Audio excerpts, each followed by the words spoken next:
This is Rodney Ham, your candidate for 7th District Senator in the state of Ohio, running against Steve Wilson in a sort of an uncharted campaign.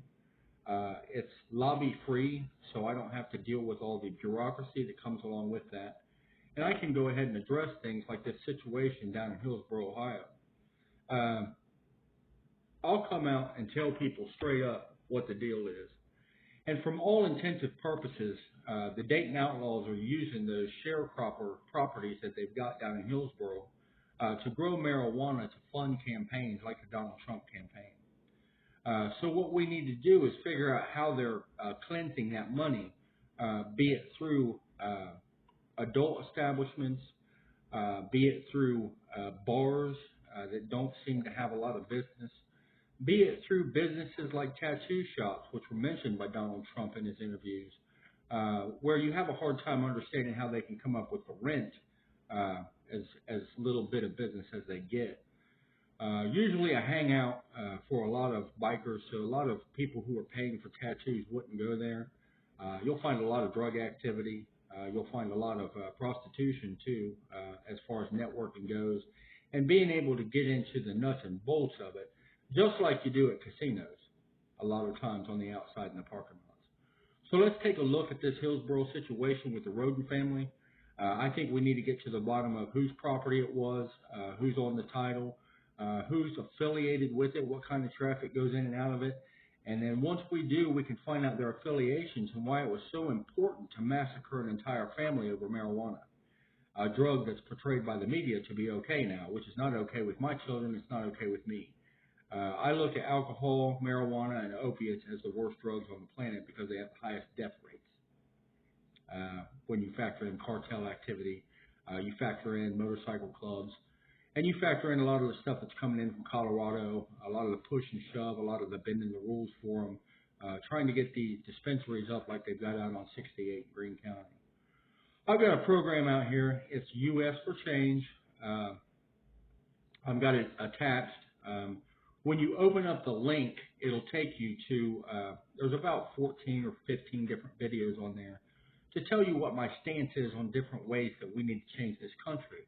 Everything from education to corrections. It's a little long-winded. Take the time and go through it, listen to everything, and if you've got something that you think is a better idea or something more efficient, let me know. I do push the Mothers for Mercy 3.2 bill, which I want to get into legislation in Columbus, if not in Washington, D.C., where we're going to ask these religious organizations, especially the conglomerates, since they're out here like a McDonald's or like a large conglomerate company, like Yum Yum, who has the arena down in Louisville, I would like to see them be held accountable for what they're doing with the money, because we need a lot of God's work in our communities. And I want to see it go into places like Children's Medical Center, like some of these rehabilitation places. And I want to make sure that we're not funding these jails, risking the integrity of the corrections officers through gambling sites, through casinos, when we could be doing it through churches and having people come in like Chap or like Pastor Robinson or different people like that to stop in and check on things and to make sure that we're learning and we're teaching, not only for the corrections officers, but for the inmates. We want it to be a two-way street with respect. We want to learn more, and we want to teach as we do, because there's so many differences between law-abiding citizens and our citizens that struggle. By learning more, you'll be able to have information like I have about some of the going-ons inside of the financing and the campaign reform acts that need to take place to get rid of this lobby money. Because Donald Trump has a lot of very sketchy individuals who support him, as we've seen with the burglary and the attempted murder of our representation in Washington, that scared Vice President and made him angry, just like it did every other natural American or every other American out there who is a parent or a citizen or a patriot.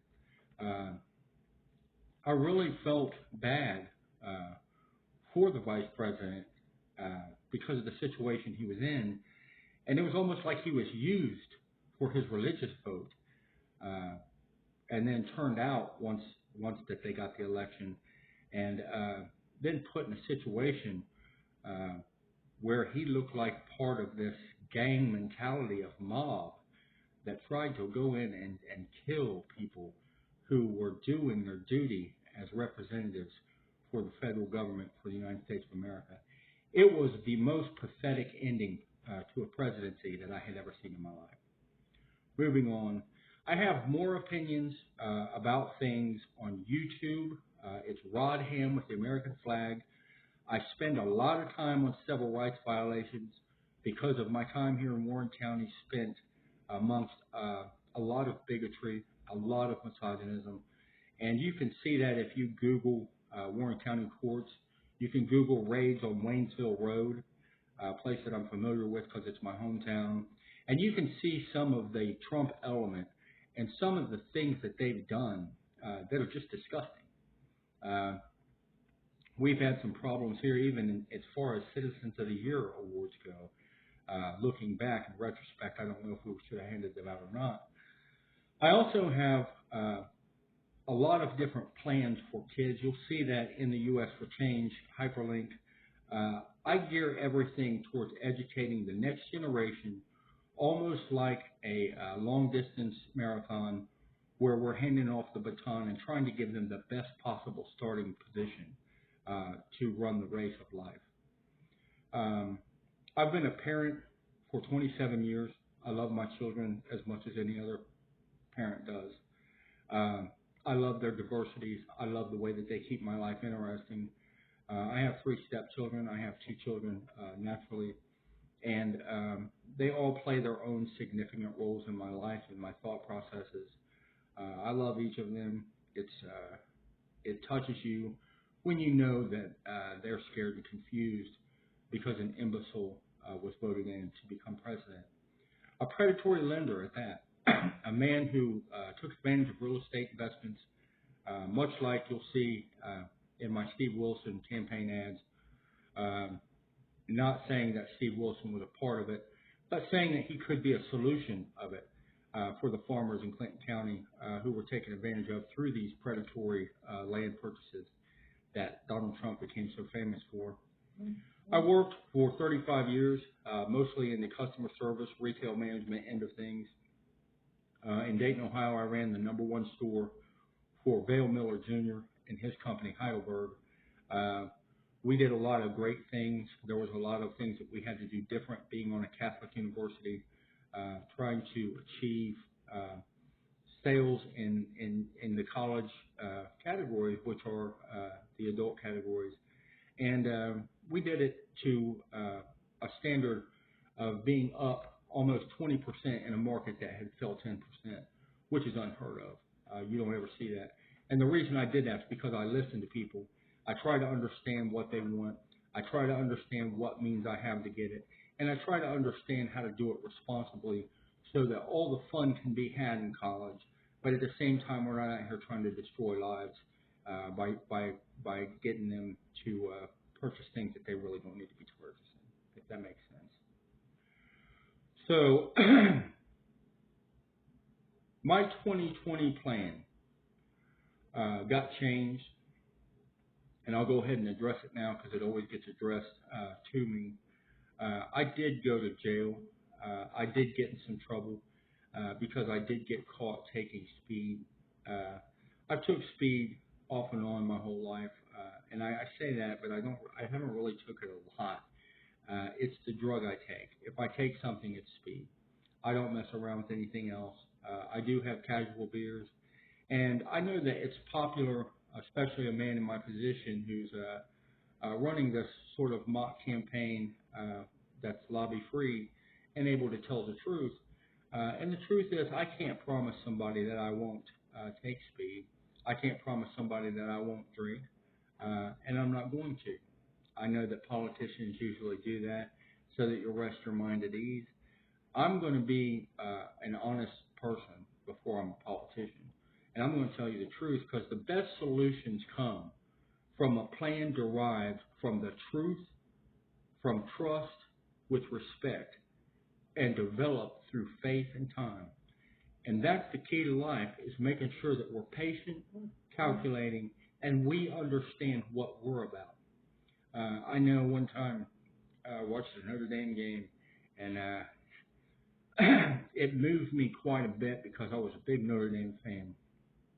And they played Miami Hurricanes, who I'm a big fan of also. But there was some issues. There was a lot of hype that went into the game, and there was some questionable stuff at the beginning of the game. And Lou Holtz went up and tore the helmet off of Aaron, I think it was Aaron Lewis. I can't remember. Aaron Glenn, maybe. And a big guy, about 6'5", and little Lou just walked over and took that helmet right off of it, about tore the hairs off. And he walked up and he held it like this, and he pointed, and he looked at the Hurricanes. And I think it was a Vinny Testaverde team, actually, Butch Davis. And he just kept going like that. And what he meant was, we're not going to participate in this. Because we're representing something we've been representing for a long time. And that's called tradition. That's called being an American. We're not going to get excited and kick our boots off and act like a bunch of ignorant asses, walk in the White House and threaten to kill people, so that Queen Elizabeth has her memories of us as Americans like that when she passes away. The rest of the world looked at us with absolute disgust, and I was looking with them. When you go to the polls, make an educated vote or please don't show up. Do not ever hire an actor or some type of investment banking land shark to run your country, company, city, or commission. There's more to this than profitability.